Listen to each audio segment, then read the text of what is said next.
আজকের রেসিপি মাছের তেলের বড়া। নিয়েছি কাতলা মাছের তেল। এই বড়া করার জন্য তেলটা একদম ফ্রেশ নিতে হবে, যে সাদা ধপধপে যে চর্বি চর্বি ডিম ডিম মতো তেলগুলো হয় সেই তেল। পরিমাণ মতো নিয়েছি বেসন, পরিমাণ মতো নিয়েছি চালের গুঁড়ি। এবার সামান্য পরিমাণে দিয়ে দেব নুন, কারণ মাছের তেলে নুন মাখানো আছে। শুকনো অবস্থায় তিনটেকে একসাথে মিশিয়ে নিয়ে মাছের তেল দিয়ে দিলাম।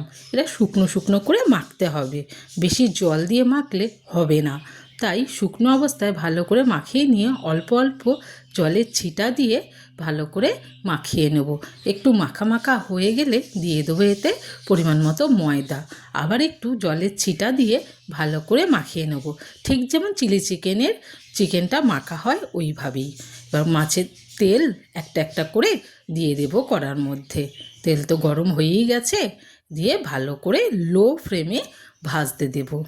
আর ভাজা হয়ে গেছে এক পিঠটা, উল্টে দিয়েছি, আর এক পিঠটাও লাল লাল করে ভাজা হয়ে গেছে। ঠিক এইভাবে লাল লাল করে ভেজে তুলে নিতে হবে একটা একটা করে। ব্যাস হয়ে গেল মাছের তেলের বড়া। আর এই তেলে ভেজে নেবো দুটো শুকনো লঙ্কা, কারণ কাঁচা লঙ্কা ভালো লাগে না এই তেলের সাথে, তাই।